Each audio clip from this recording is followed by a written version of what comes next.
So we are covering chapters 15 through the end of Aria's Traveling Bookshop by Rebecca Raisin. And if you finished it a while ago, if you didn't enjoy it, if you didn't read it, it's totally okay. I'll give you context and ask you questions. If anybody has any opinions on this with the trans book that we're getting ready to read, if you want like book content questions for that particular book, please let me know.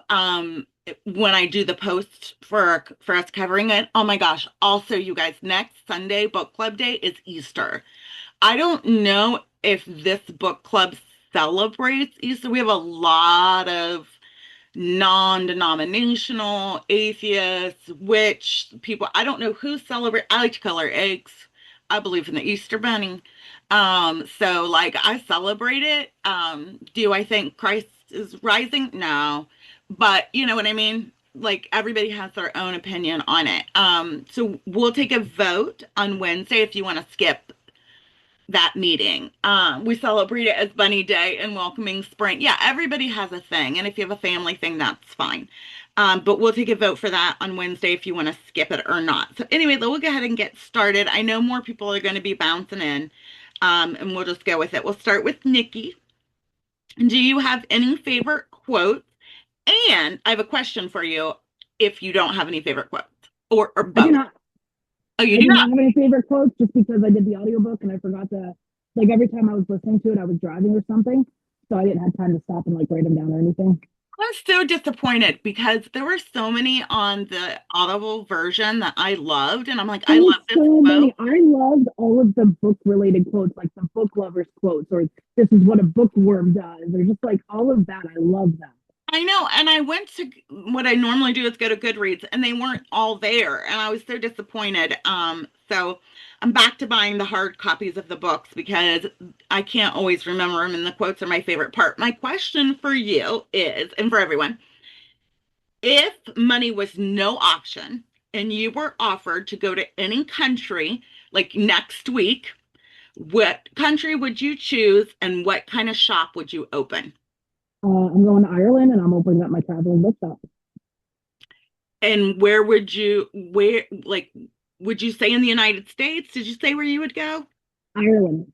Oh, Mhm. okay. I love this. I I got love family this. roots and friends there. Oh, yeah. How fun. I've always wanted to go. That's not where I would want to live, but I would love to visit. I would love to visit. I want to And live you in a would little do a cottage bookshop. by the sea. Mm-hmm. Okay. Maggie, are you available? Yes. Yay! Hello, gorgeous. How you doing? I love when you wear your glasses. Thanks. Um, so for you, did you have any favorite quote? I did not. Okay, if you could go next week and you could take hubby along and everything, what country, what kind of shop? I actually have a plan with my best friend. When we finally are not broke, we're going to buy land in Italy. We both speak Italian fluently, close to fluently, could be fluent if we were there again. And run like an Airbnb wedding venue. Because we both love doing like really fancy parties and cooking fancy food and just throwing celebrations and like event planning type stuff. Oh my, so exciting. I love this. What, where in would it be like Venice or is there a special place you really like? We would probably do it in central Italy. That's where we have both lived previously. I Okay. could also do southern Italy. It's cheaper there. And it's warm and nice, and there's like lots of fresh produce and stuff. But anywhere in it, I would be Ooh. honest. Yeah, you had mentioned once that your husband jokes that there's like a old mo Italian mom or something that lives inside of you that comes out. And I didn't know that like you were fluent and everything. That's so cool. Laura, did you have any favorite quotes? I did. Yay, I was let's hear smart. 'em. I had the book. I listened on Audible, but I had it on Kindle.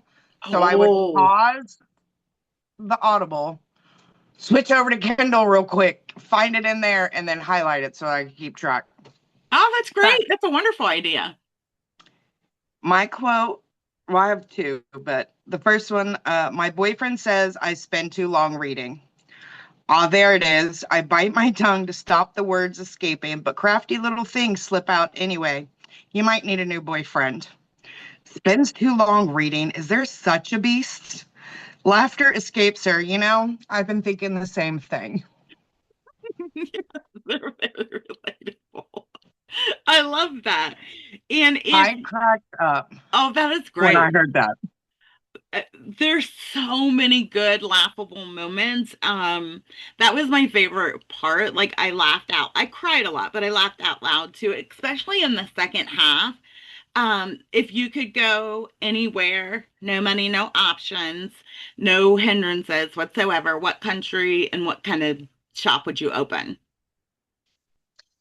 So I would not open a shop, but I do have a dream job, and Okay. that's to travel the world and photograph for National Geographic. Oh, I knew that photography would take a big part in whatever you were doing. What if you had your Mhm. own gallery? You know what I mean? Like that you could host shows and of your photo. You don't like to put it on display. Look at your face. Now we don't see anybody to see this. I don't mind people seeing it. I get compliments on my photography all the time. I just never think it's good as what everybody else thinks. Nobody thinks that. Nobody thinks that about their own artwork or anything that they do. It's hard to see your own talent. But you were very talented, very, very talented. And I could Thank you. definitely see you doing that. And maybe that's something you can do. That's actually feasible. Small business Mm, loans, woman-owned businesses, it happens. Karen, good evening. Hello. Hi, How are you? good. Good, good. I'm glad to hear that. Do you have any favorite quotes? I do. This one said, it's exactly the kind of thing TJ would have done, and not for the first time. I think the two men would have really liked each other. There's a lot of similarities in the way they put others first with their big empathetic hearts, but it's more than that too. They remind me of each other, but I can't quite put my finger on why. Or am I just dreaming up such a thing? Oh, I relate to that so much. You have no idea. Yeah, I felt that in my soul. It was one of the ones I heard, but I didn't catch. Did you have any others? Hi, Brenna. Um, no, I think that was the biggest one that And I, and if you could take your family, because I know you're not going anywhere without your babies, oh, of course. um, but if you could, and you could be independently wealthy to support everyone to go, what country, what kind of shop? Hmm. I think like Nikki, I probably would be Ireland. Um, and probably would be a bookstore. Yes, I can't see you having anything other than a bookstore. Yes. At this point, we probably all could come to your house and have a bookstore. Yes. Yeah. Yes, you can come over to my house and Uh-huh, uh-huh. bring Yeah, the with your books. own little library. You Yes. also have one of the most beautiful book collections I've ever seen. Like you collect the really pretty bindings of books and things like that and antique books. So it's just really, really pretty. And I think your bookshop would have that vibe too, Yeah. that aesthetic. Jameson, did you have any favorite quotes? And are your allergies bothering you like mine are? My eyes are literally weeping. Yeah, I look like I'm crying all the time. It's ridiculous. Yes. I did have a couple quotes actually because I heard them and I was like, oh, I like that. The first one is, and one thing that I've learned is there's no right way to walk this earth, and we can only learn from those in our lives, take whatever lesson we can from it, and keep going. And then the other one was, it strikes me that we humans build these lives for ourselves that have the tendency to trap us. Mm-hmm. And I Mm-hmm. really liked both of those. Yes, I feel that. I really do.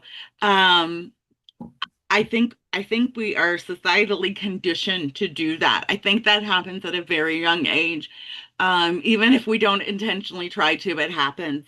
Now, for you, I'm really curious because I feel like there might be two different types. But if you could go to any country, and it can be America if you want it to be, but what kind of shop?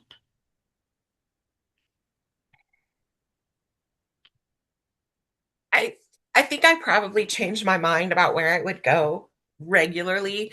Me Like too. I really want to go to Iceland. Um, but Costa Rica is warm and tropical. And then sometimes I'm like, well, I would just be happy in like Maine or North Carolina, somewhere on a coast where I can see the ocean. And I would love to open like a bookstore, but have art, like display the art on the walls, then it could be for sale and have open mics for the poets and the I would love to do that. Oh, I would love that. You could even do like an evening of like yoga or workout fitness, or like you could host a different type of evening every night. I love that whole vibe, where you have like an open space. I think that would be so cool. Also, I absolutely adore that you embrace your little wild curls. So I call them my Gene Wilders. And so I get them everywhere and I constantly am taming them and it looks so cute. Now I'm like, maybe I shouldn't smooth mine. Now this is a whole vibe and I love it. I just let it do whatever. Yeah, Smooth I it. love it. I love it. Mine are naturally curly, just like that, little ginger curls, and I'm loving it on you and on me. I feel like I look like Bellatrix. I tell you that all the time. But yeah, Gwen, how about you? Are you available? Yeah, I'm here. Here. Hi. Um, so did you have any favorite quote? No, I also listened to the audiobook while I was door dashing, so there was definitely no time for quotes. I understand that's hard. If you could go to any country or place, here, at what kind of shop and where would you go? Well, Holland in general, but definitely more of an Amsterdam kind of feel. Is definitely it's been a lifelong dream to go there. Even though I don't participate in the lettuce anymore, I would still I still want to go for the art, and that's what I want to do is open up some kind of art shop. They have a lot of my favorite artists there, Van Gogh. They have a whole museum and stuff. So I would like open an art shop where you can make art, as well as art, show art, and have art supplies. That's a really, really cool thing. We didn't go to a Van Gogh exhibit. We went We went to Monet. Monet, and at that exhibit, you were able to make Monet art. We sat down Mhm. and made our own Monet art there. That was really cool. That was kind of on that vibe that you're talking about. I like that. Yeah. And I also feel very, very drawn to Amsterdam because I feel like my wild, free spirit might fit in better there. Um, Mhm. Good evening, Brenna. I saw the picture of you and Laura at your little bestie date. It's so cute. Yeah, we I'm had a so fun day. I'm so glad. I knew you guys were gonna like eventually have your bonding moment, and it just finally happened, and I'm just stoked. Did you have any favorite quotes? So I had several, but I also listened to the audiobook, so I have them like clipped, but I can't remember them offhand. I have the hardest time with this. And so this next book is going to be so important to content. I'm actually going to get the physical book that way I can just highlight as I go. Yep. This one was just like a snack cozy book, so I didn't like, make the investment. But yes. And then for you, I'm curious, any country and what kind of shop? Um, I don't know. I also feel like I could think about this for a while, change my answer. Like if I had the option to actually travel, I like the idea of it being like like traveling. Like I don't know that I would want to set up shop anywhere, you know. Would you do that in the United States? Would you do that in Europe? Would you do that like in like Spain? Like, is there a section of the world that you would like to travel through? Yeah, I've always been like had a heart for like Central South America area. So like I'd want to do something like, oh, hello, cat. Sorry. No, don't Um, ever be sorry. to do something probably like in that region. That's what I would Yeah. be thinking. My best friend is really, Angie is really drawn to that area too.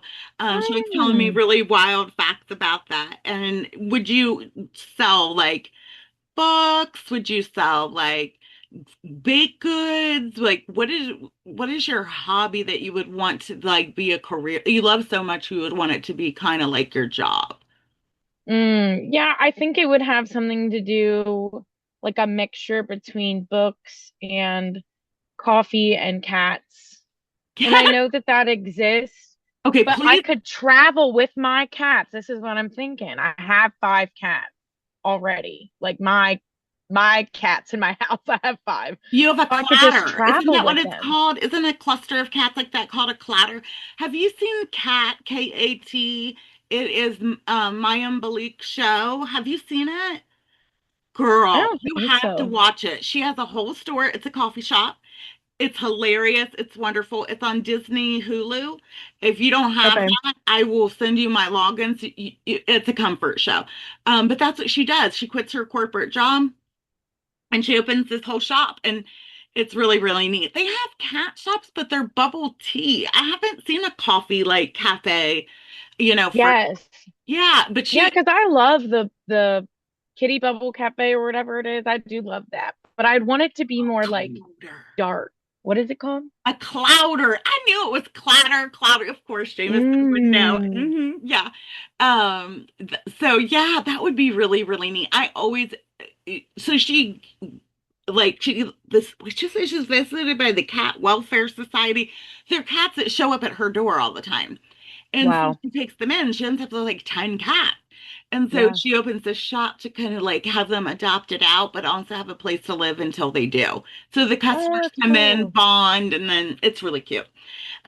For me personally, my favorite two, I had two.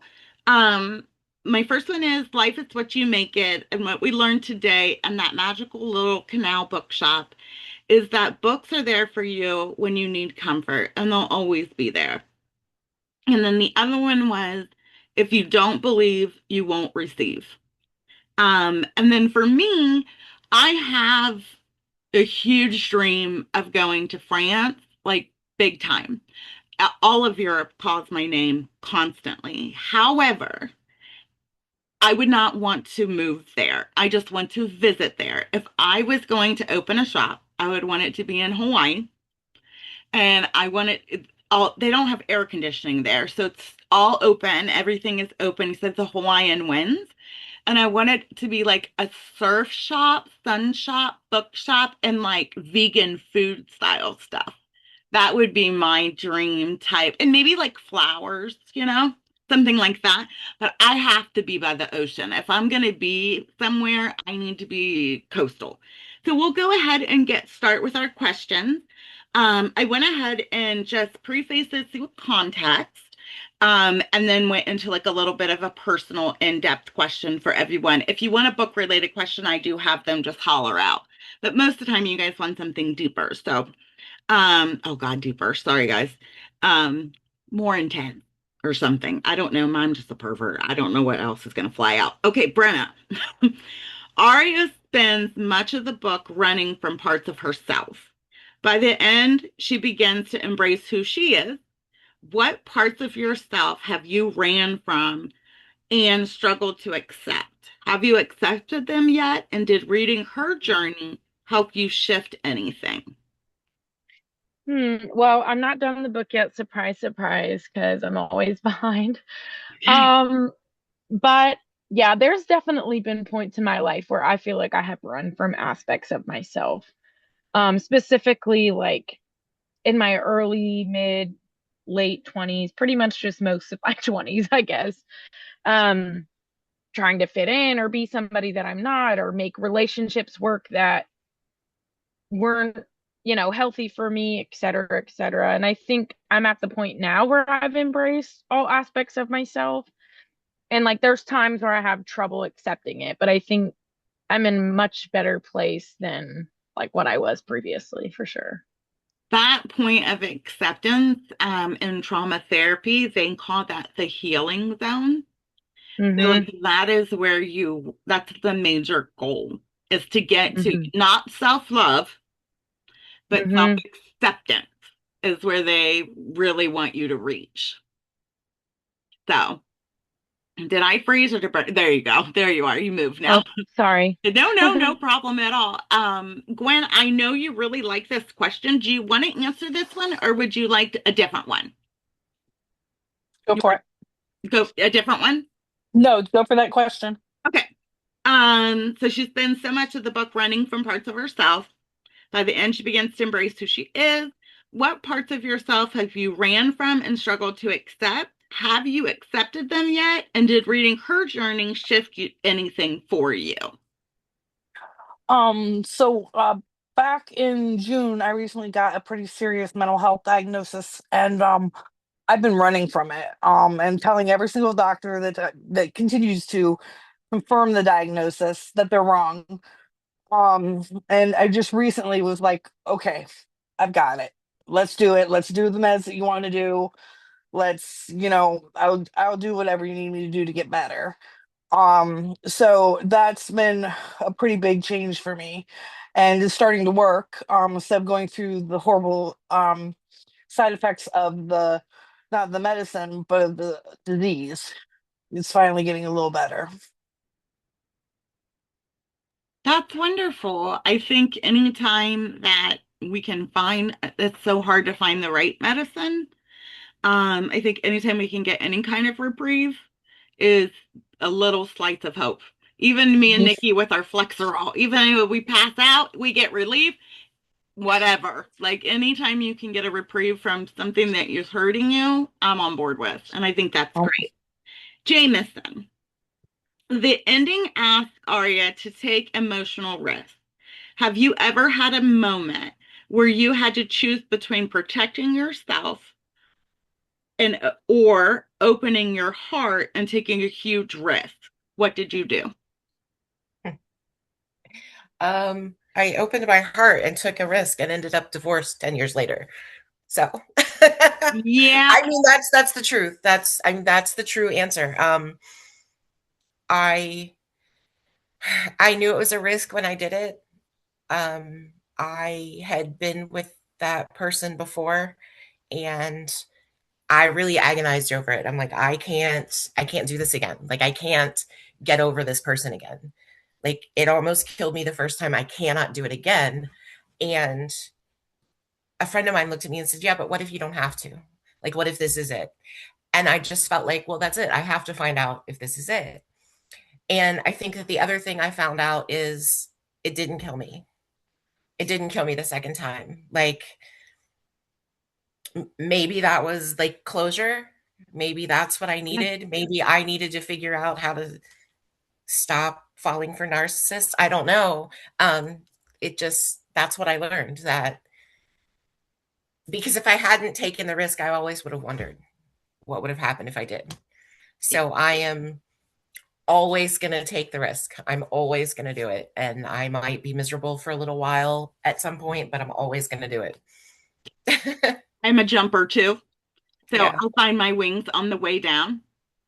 I'm the same way. And I wish that there was a part of my brain that could like have hindsight beforehand, but I also took a risk on somebody and I knew the night we met, oh no, I'm gonna get clobbered.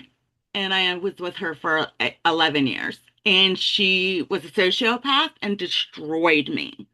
So I know, but I don't regret taking the risk because I would have never known and I would have wondered my whole life. And so I wish I wouldn't have spent 11 years figuring it out. Yeah. That but, part. but I'm kind of, I have a learning curve when it comes to love. Once I love, you know. Karen, Maggie, I saw you waving your finger. Would you like to chime in? I love discussion back and forth like this. So if you would like to speak, the floor is yours before we ask Karen a question. Oh no, I was just gonna say, like, I wanted to affirm that, like, did absolutely did not kill Jameson. Like they have been so elegant and calm and mature and just like reclaiming their own power and space throughout this process and not engaging in the bullshit. Every time he tries to be an asshole, they are just like an amazing human being about it and they don't engage with his nonsense. And I'm so proud of them for choosing themselves and taking care of themselves because they deserve the world. Yes. And it was hard.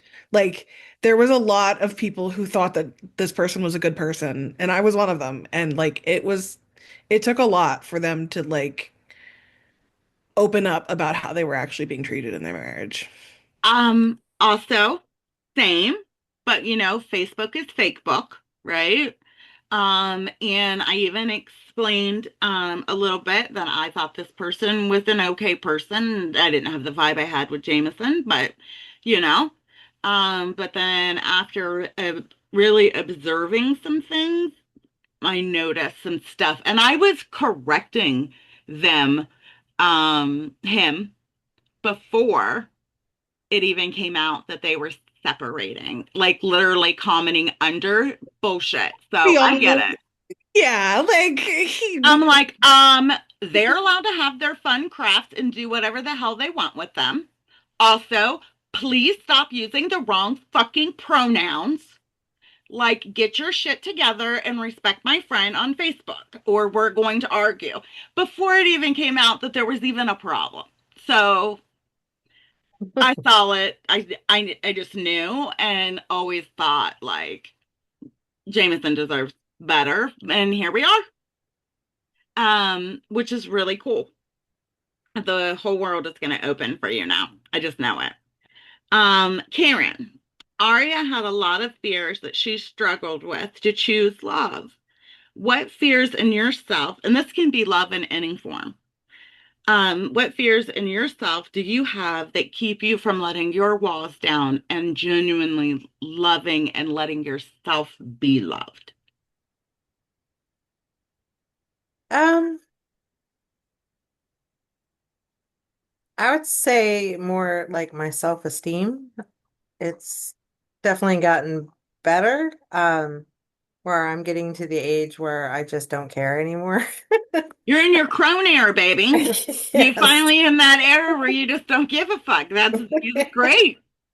But I do know when I was younger, a lot of it was self-esteem, that I wanted love, but I didn't think I deserved it. So, Hmm. so it was hard, and Yeah. I mean, I've been with my husband now for 12 years, and you know, um, we have a good marriage, but there's always, ups and downs, and you know, um, and things have been kind of crazy lately because now we have, which is great, is I have my grandson living with me, but I also have his mom living with me too, and so we have two new Wow. people in the house, and well, not Chris, he's been around forever since Yes, he was you have a little. new addition on top of him being there. And that, while not necessarily negative, is overwhelming because the space vibe changes whether we want it to or not. You know what I mean? It's like an acclimation of things. Like you have to like get into a new vibe. Yes, and I'm And that's hard. and I'm the peacekeeper. So, We know you are. and we had a family meeting this morning, which I called, which is funny because we went out to breakfast and we had a family meeting, and I was like, you guys are stressing me out and you need to stop it. And you guys need to get along. And we're all four adults and we have to live together. Good So for you, Karen. I was like, See, once again, shocking me, standing on business, yes. saying your So piece, like this dress is some bullshit. Get it together. yes. And I even had to say to my husband too, because Sometimes you do. his delivery of how he says things doesn't always come through very well. So, and is not received very well by others. So, I kind of had to put him in his place too. So, There's a lot going on there too. He's injured. yes. And he's on the recovery, but he's at home still. Am I understanding that? Plus, Yeah. you have an addition of your grandson's mother. Hmm. And then we have the grandson who brings the absolute purest joy in the world. Yes. But a lot of adults going through their own issues trying to cohabitate is can be absolute chaos. Yes. So I really commend you for standing up because I know sometimes you have a voice and you use it, but you hold it until you're at your point of like, okay, I got to do something. And I'm Yeah. proud of you. I'm so proud of you. Good evening, Christine. It's beautiful to see you. We're just doing like our questions. We did some favorite quotes, and I'll circle back to you once we get done with Nikki and ask you yours. I see your allergies a flare too. Jameson and I both have weepy eyes. Are you? Yeah. Okay. Laura. Um, Arya's instinct has always been to leave. Do you relate more to running when things get hard or staying and facing them and why? Oh, I'm always a stay and face them. Why? I don't know if it's the Libra in me or the ADHD in me, but Or I the can't. ginger in you, Oh, the well, yeah, stubborn? there's that too. A little bit, a little bit. A little bit. I just, I can't. I don't know if it's the leaving the what if or, but I gotta work it out. I gotta talk it out. Like, we're not just gonna Run. leave that. No, I can't do it. Okay, that takes a lot of strength. My mom used to, every time I would get this look on my face when anything upset me, it became a family joke. She would be like, she's lacing up her running shoes. Like she knew I was ready to bounce. Like I'm not, Mhm. I can't, I still run. I'm a runner. Yeah, it takes a lot of courage to stay and face it. So I commend you for that. My goal is to do that. But my instinct is I'm getting the hell out of Dodge. I So mean, I guess technically I ran once when I left Florida. I needed a break. I needed new scenery, yeah, but yeah. Yeah. Oh, thank you, Brenna, for relating. I really, it's a toxic behavior that I've been trying to break for some time. But like I told Laura, it takes courage to stick and stay. It's not always easy. Maggie, has there been a time in your life where starting over felt easier than fixing what was already there and broken? Um,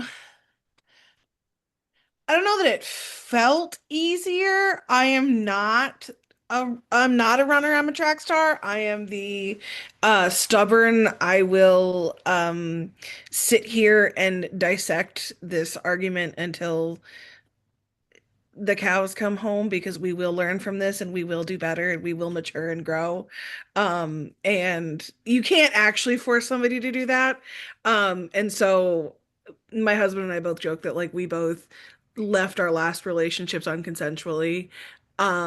We were broken up with despite being like not the people who should have been being broken up with, and we were both like trying to hang on to relationships that were really bad for us.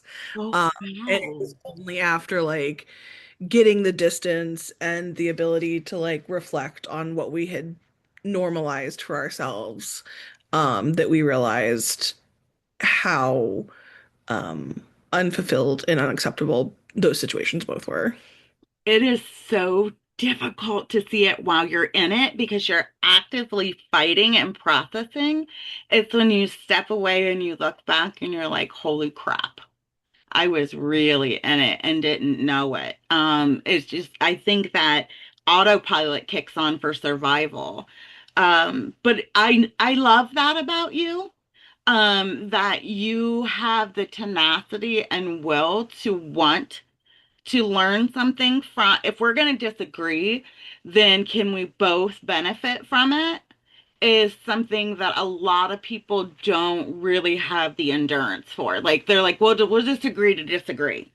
Yeah, it's not necessarily endearing in the moment. I will own that because it can Circle be back. We all exhausting. need a moment to like desensitize, but then we do, and I love that.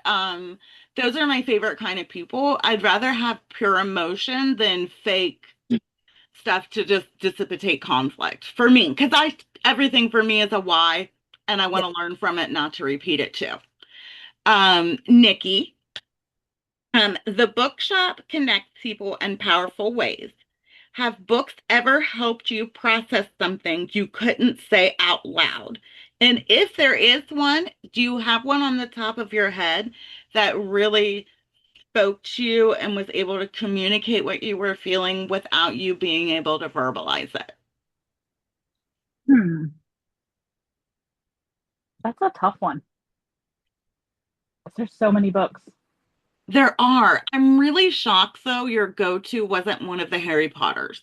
That's It in your is, but like soul. I was trying to figure out specifically like what how it helped me because it wasn't like it was just one specific thing. It during that time frame there was a lot going on with my family. My parents were getting divorced, all this bad stuff was happening and the Harry Potter books were my escape. Hmm. Yeah. Um, for me, at the time, I'm also, when I was in the system as a foster child and I bounced around a lot and I had horrible people I was living with. So for me, Harry, um, being in the position he was in was so relatable and so comforting. And then everybody, the family that he built for himself, let me see, like, you don't have to be obligated to the people that you're like blood. There's some kind of vibe there that just gives you this opportunity to realize you can make your own family. See, mine was more I related more to Hermione because I was, the smart kid. I was the straight A's. I was the nerd.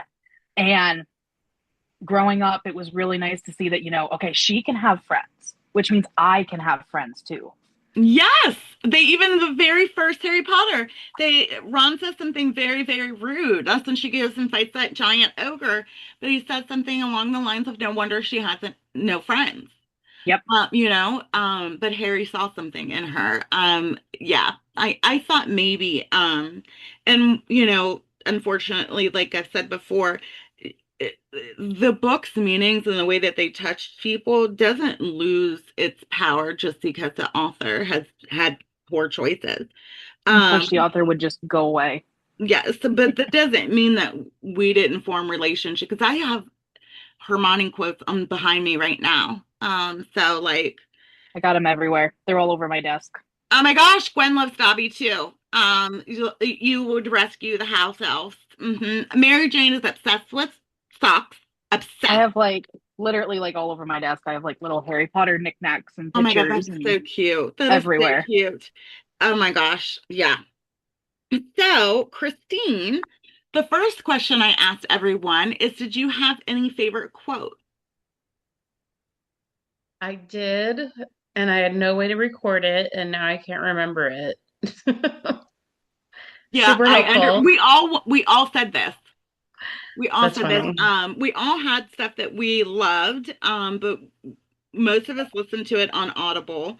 Um, sidebar, I have downloaded our next book onto Audible. Anybody who needs the login that would like to use it that way, you're more than welcome to. And then the other question I asked everyone is if tomorrow or next week you had no financial difficulties and you could go to any country and start your own shop, what country and what kind of shop?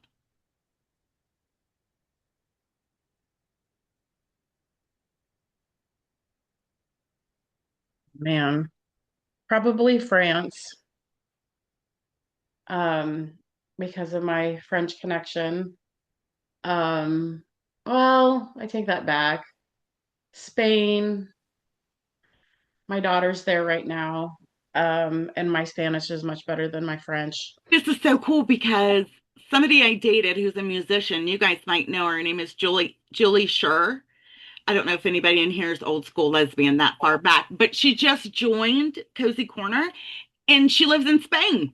So hopefully Oh, you'll get to become friends with her and like talk because your daughter's there and stuff. So anyway, go on. So you would go to that's really, Spain. What kind yeah, of that's shop? really cool. I probably would, it would probably be like a gift shop kind of thing, Yeah. where I would sell like local jewel or like local art that's being made and like jewelry Ooh. and whatever local art I can find, Yeah. local artists. Yeah. I love that. I love that. I've heard my best friend's dad was in the Marines there, and they have some of the most precious gemstones for like really cheap. Like all the crystals that we like collect and stuff here that are outrageous is like really affordable there because they just have them everywhere. And then my question for you, if you had a friend come to you and said, "Could you please prescribe me one book during my hard time," what would it be?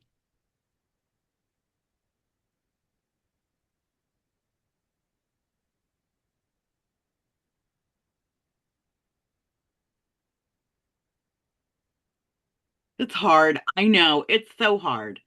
It took Hold me on, a hold minute. on, Oh, hold good. on.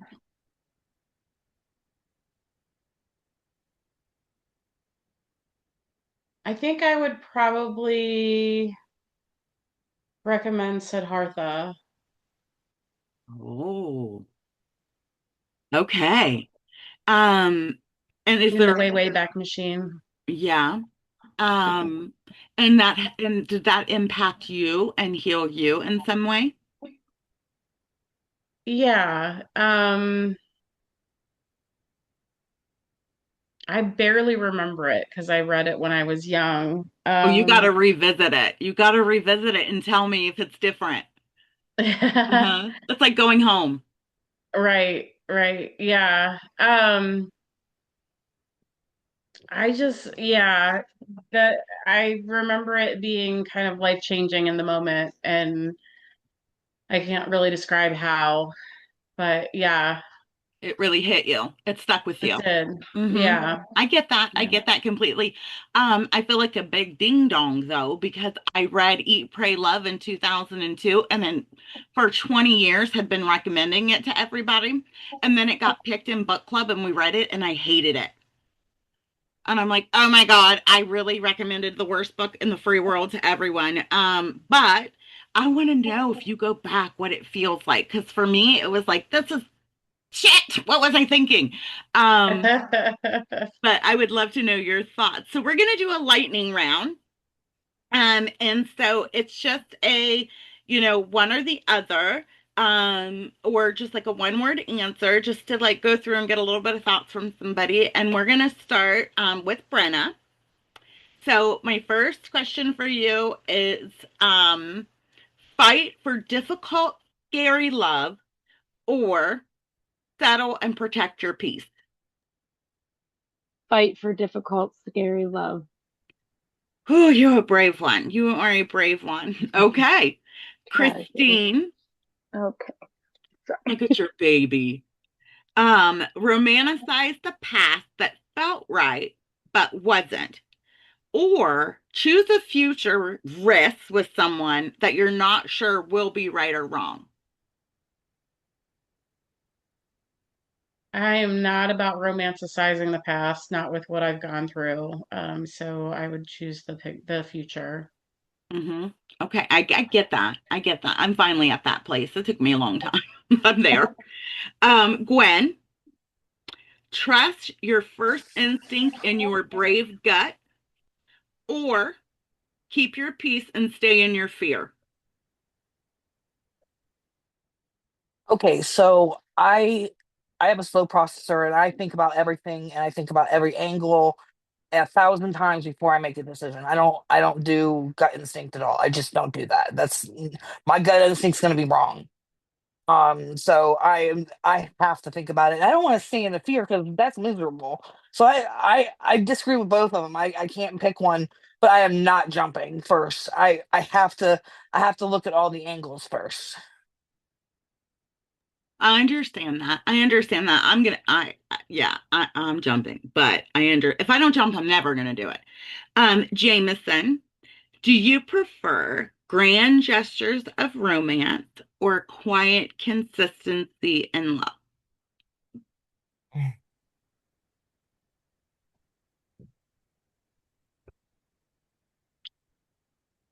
I think I'm done with the ridiculous grand gestures. I'm not saying that they cannot be genuine. Um, I just think I'm always going to be suspicious of them. Hmm. I think if they go along with the quiet consistency of being there and doing all the things that you're supposed to do in a relationship, fine. But if it's only big grand gestures, what I'm not doing that anymore. Yeah, I don't buy it, and it doesn't mean anything. Yeah. I get it. If I have the other though, I like grand gestures, but if it Yes. doesn't match, it's just no, don't bother, please. Yeah, Yes. absolutely. Don't treat me like shit today and then tomorrow do this big romantic thing. Don't No, do that. it just doesn't vibe well. No, doesn't go over well with me either. Karen, be chosen or be the chooser. Be the chooser. I thought you might. I thought you might. Laura, is love worth the emotional risk that it comes with loss, or is it better to stay alone and not fear loss? You already know my answer to this. Definitely take the chance. Okay, okay. I get that. I I'm terrified of that, but I get that. Maggie, admit your true feelings of love first or wait for the other person to initiate it. Um,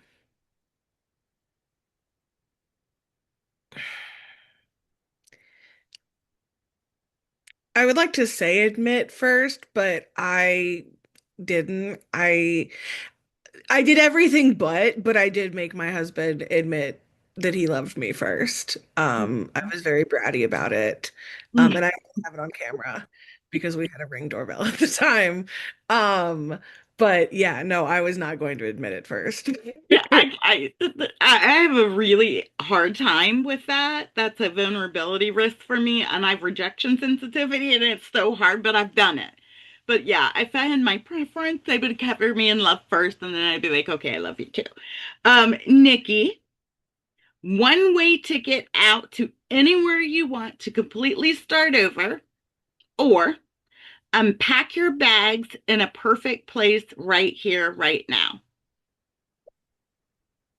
Um, Unpack your bags in a perfect place right here, right now, because I've already done the first one and I hated it there, so I had to come back. Oh, that's interesting. That's insightful. I don't think I ever spoke about that. Oh, okay.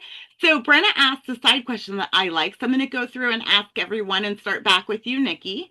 Do you think revisiting old books like that ruins them, like that experience for you, or do you think it's worth it? I Like have you were, not had one ruin it yet. I've actually loved it even more because I understood it from a different perspective after, going through a bunch of stuff. yeah. And I find rereading stuff, I find stuff that I missed the first time around.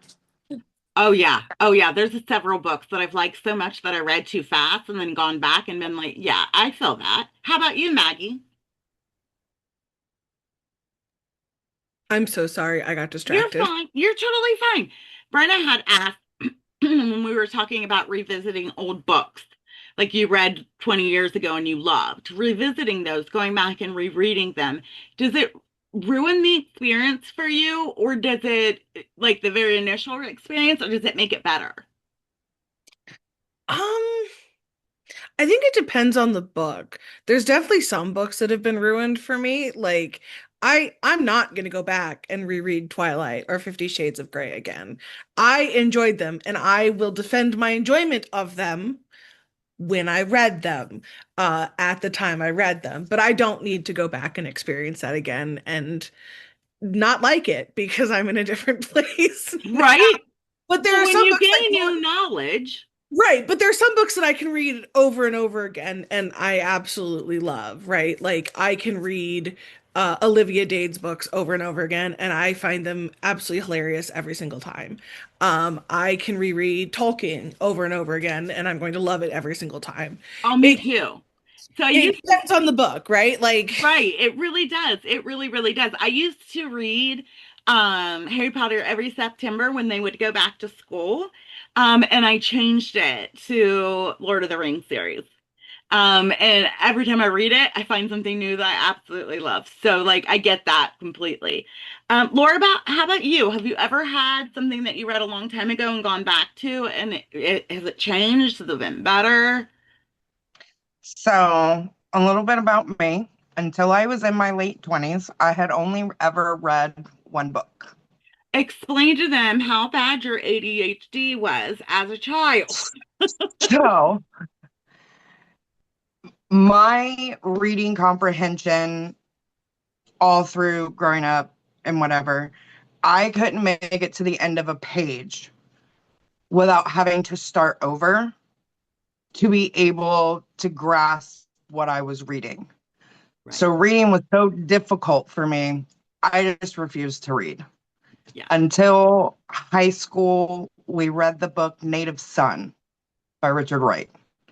And I could not tell you what it was about that book because I do not remember everything about it. But that was the only book I was ever able to get through Yes. until I got introduced to Dan Brown in his Da Vinci Code and Angels and Demons series in my late 20s. And then that's really when my reading started. And that series still continues to be a big passion for you.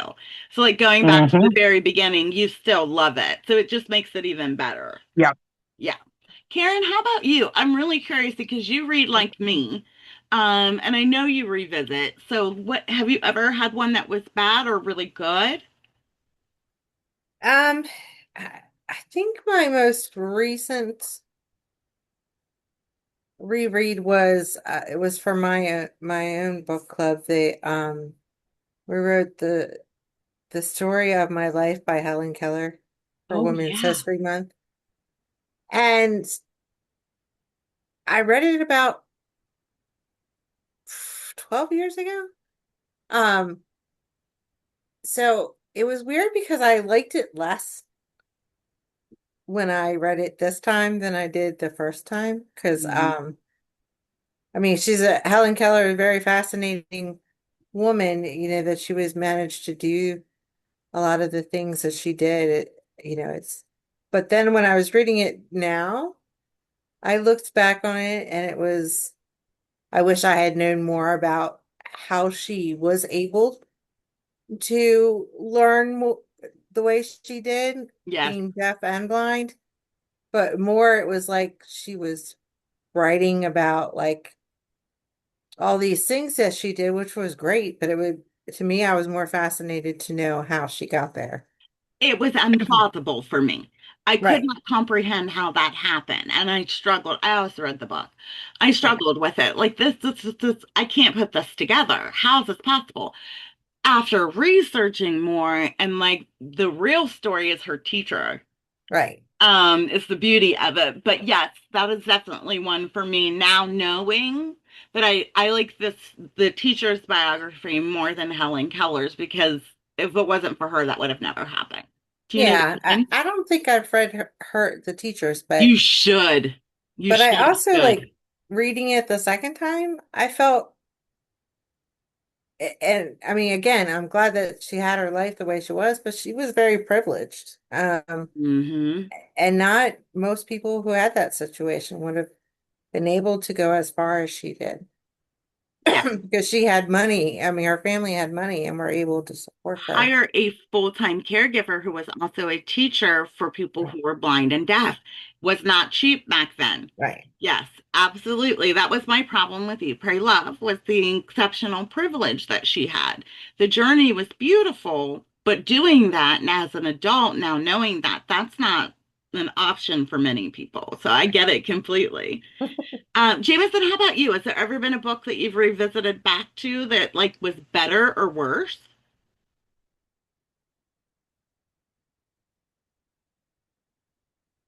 I usually only reread books that I really love. Um, it's like Maggie said, like I liked Twilight at the time. I read them. I'm not going to read them again. Um, I've read Wuthering Heights a lot of times. I mean, I've read it. I can't tell you how many times. I love it, and I get something from it every time I read it. And then there are books that I think that I want to go back and read because I didn't read them through the lens of the knowledge that I have now. Yeah. Like I read A Handmaid's Tale in high school, and I just recently learned that she didn't put anything in there that wasn't actually happening somewhere in the world. And Yes. I thought, and I was like, wow, that's terrifying. And I was actually talking to Maggie, and she says, yeah, but the things that were happening in the world were happening to people of color. Yes. And so to make this book terrifying, she was kind of like, yeah, well, what if this happened to white people? And I was like, I wish that I had had somebody tell me when I read it the first time. And so now I want to read it again through that lens of like, we have to stop the terrifying things before they're happening, like when they start happening, not just when they affect you. And so like I think that I reread books that I think I can get a deeper meaning out of, I guess is what I'm saying. Yes, yes, those are my favorite ones to revisit too. Even if they were a cozy favorite, I find the ones that I can learn. I just reread The Handmaid's Tale, and I loved the show. I could not watch it with Gwen. She had night terrors the very first episode. And I was like, this isn't causing me nightmares. It's disturbing. The book caused me to have nightmares. It's scary. It's scary. It's worse. It's more graphic. I seriously give that a trigger warning. It's intense and it's very well written. Definitely revisit it. Gwen, how about you? Is there anything, I know you weren't a big reader, but you've had phases in and out of your life where you have been. So I'm just curious. Ask the question again. Oh, sure. So has there ever been a book that you read in the past and that you've revisited now, like at this age, and it's touched you differently, like you didn't like it or you did? Did it ruin it for you or make it better? Of the books that I read when I was younger, the only book I reread a bunch of times is The Giver, and when I was younger, it was like my favorite book. I read that book at least once a week. As an adult, I found it a little boring. So I didn't find it as intriguing. I mean, I loved that book as a kid. That was my dog-eared book that I read again and again and again and again. I can see that because you love post-apocalyptic books and the way that you were with the Divergent series and with the Hunger Games. I think the sentimentalization in that is so extreme. Going back to that would be like, okay, this is boring compared to those. Christine, how about you? Anyone for you? Um, I read a ton when I was younger, like 9, 10, 11, 12. I lived in Colorado and my mom had this huge book library and I read a lot of stuff that wasn't appropriate for me at the time. But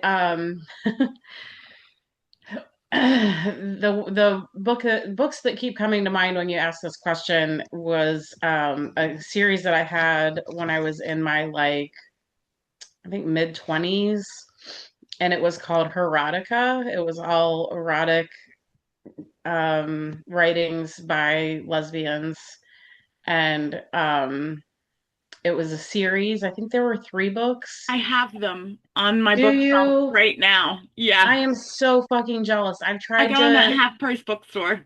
Did you? I've tried to order them online and they're super expensive They are, because you can they're borrow out of them print. anytime. Yeah. Well, I ended up getting rid of them when I joined the Christian cult.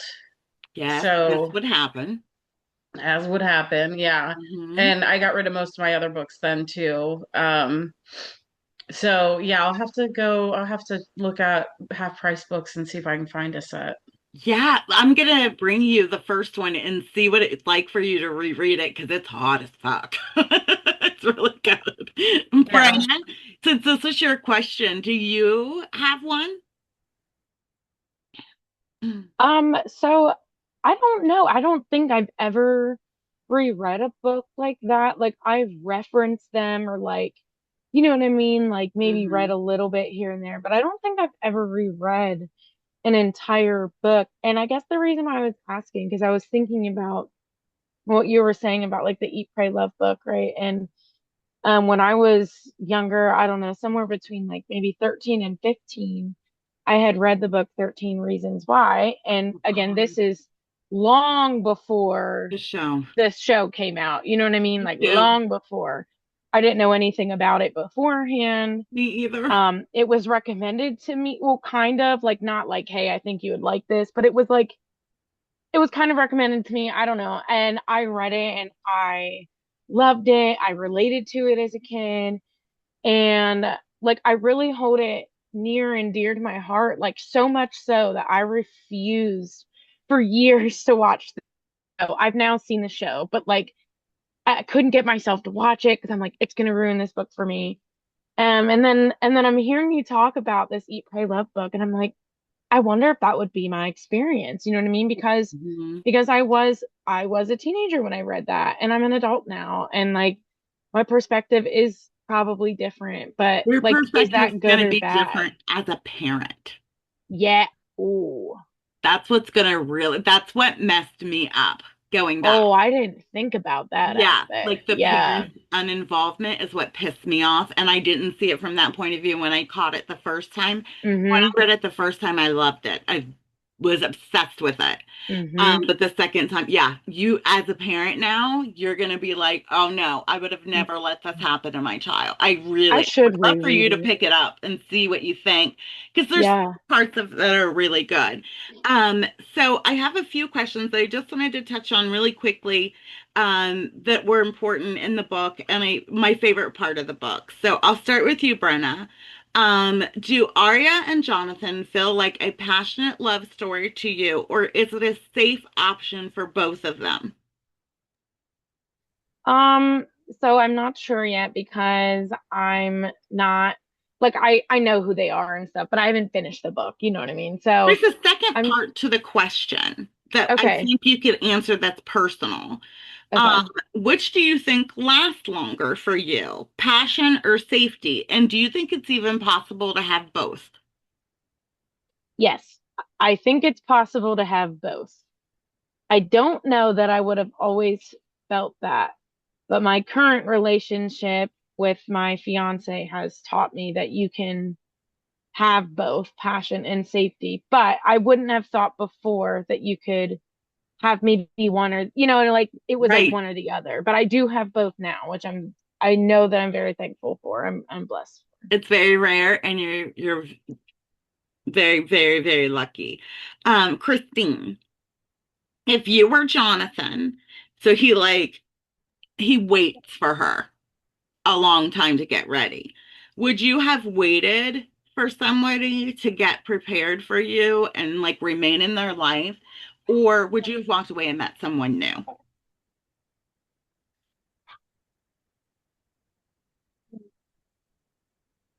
I think it depends on that connection, right? Like, They felt like they had a deep, deep bond. And right. they didn't know why. He was in love with her. But it wasn't being returned. Would you Hmm. wait? I think if I were in his shoes, I would have waited, yes. Yes. Especially given like that she had lost her husband and everything. But in general, I'm not one to wait on someone to, Right. We're not getting any younger, and neither were they. right.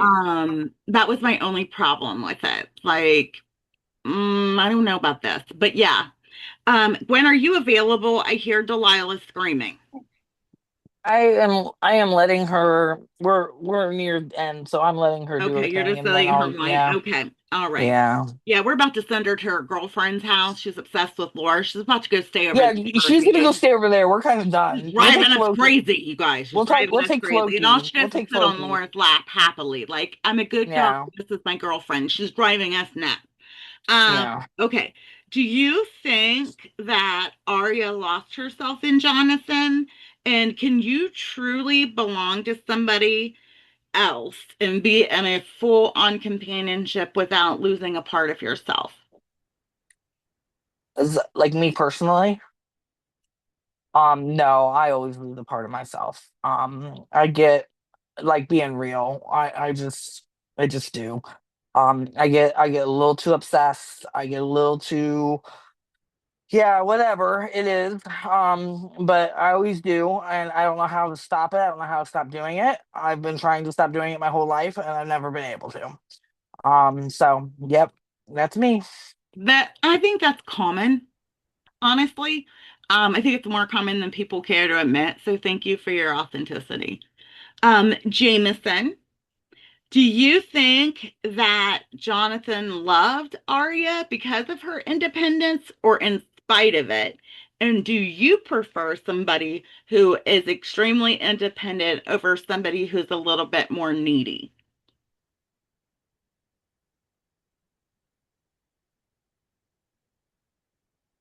Yeah, I prefer somebody independent. Like I don't think I can do the needy, clingy. I can't. Like I want somebody whose life is already full.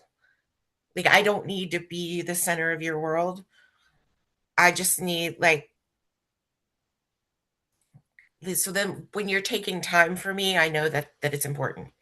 Like I Yeah. don't need I can't do the like obsessive clingy. I can't like it just sets alarm bells off in my head now.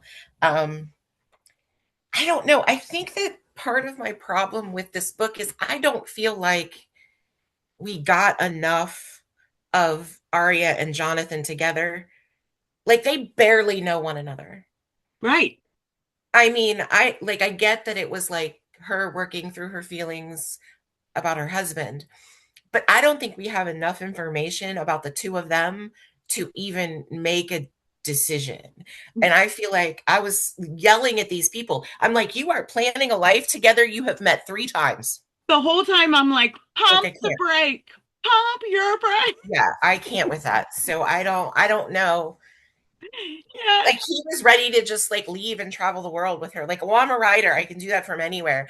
That would scare me. Like, I have this theory that like the passion and the excitement and all of that, yeah, that is your nervous system telling you you should probably run the other way, at Yes. least at first. Like you're nervous, you're like, oh, that's what that really, I don't know. It's just I I start just to don't think freak we had out. enough You're information not about the alone. two of them. Yeah, Yeah. you're not alone. I start to freak out and almost break out in hives when somebody starts to need me. I Yeah. I like wanting me. Needing me makes me feel suffocated and Yes. scared. So I get it. Karen, also, you guys, this is the second book. There are three. Rosie's is first, and then this one, and then there's one after this one. So if you want more context, that is available. Although they did say this was standalone, I really wish we would have done the other book first. I feel like we're missing something, even though I did enjoy it. So anyway, Karen, which one are you more like in a relationship? Aria, guarded and searching, or Jonathan, steady and open? I would say the first. Okay. So you are more of like guarded, searching, holding back versus that like open, constantly giving and awaiting them to return it. Yeah, I was much more the second when I was younger, and Yes. as I'm older, and now I'm still very cautious. My husband tends to say I'm not very sentimental, which is it's not true, but I'm not No, sentimental like he is. So I get it. I get it. I think you've reached that point of like, I don't require that, even though it's lovely. It's just not a big forefront in your mind right now. You know what Yeah. I mean? Yeah. I've been there. Laura, which okay, I'm so sorry. Have you ever held back from someone who was good for you because you felt like you might be bad for them, and why?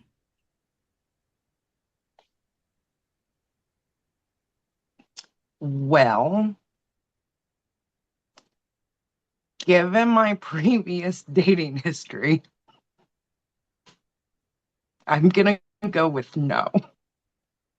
Yeah, I thought that was going to be your answer, but I wasn't sure because, we don't know everything. So, like, have you ever had somebody that you were like, no, I don't think I can meet them where they're at? I'm usually pretty good at meeting people where they're at. I don't, Attract I people try that, not to expect more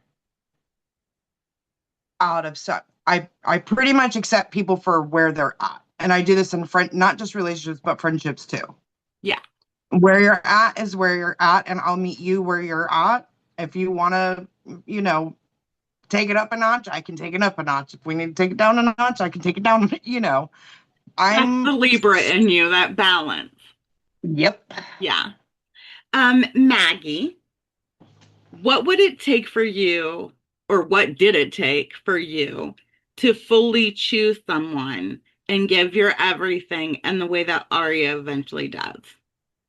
What was that moment of like, I'm in? Um, so I, much like Jameson, have issues with like the speed at which these two are moving. I like I I dated my husband for a very long time before I was in, and I knew him for even longer.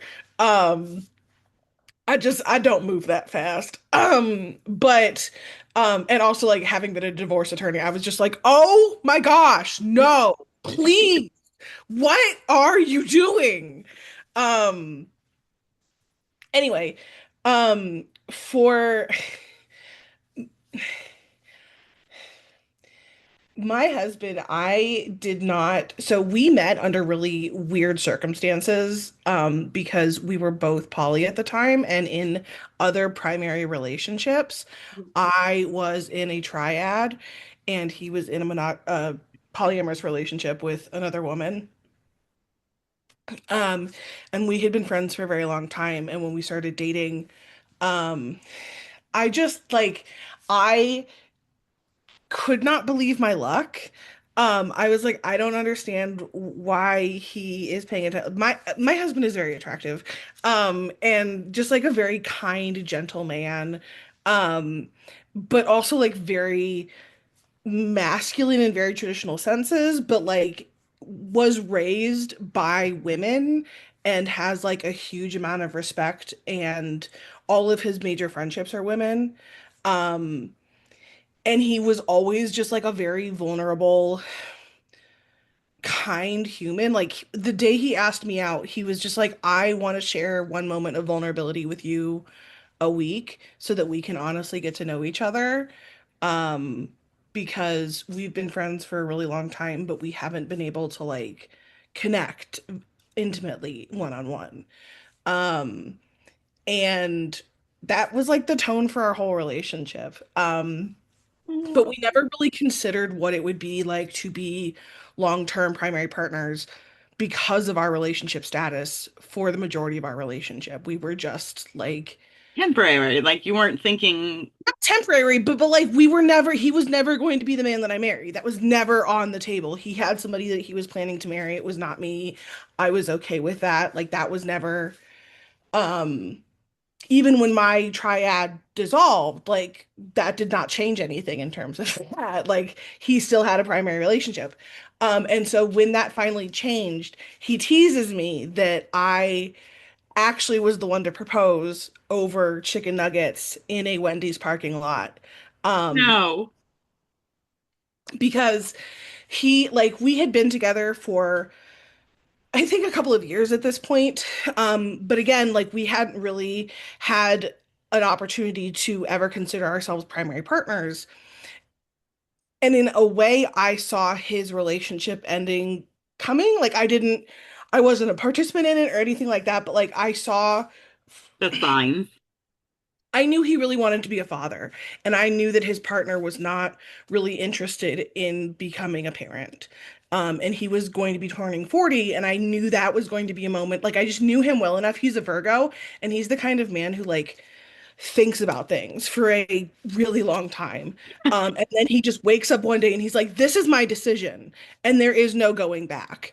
Um, and like, I could feel that coming. And what actually happened was like she just kind of exploded and like exploded their relationship in a weird way.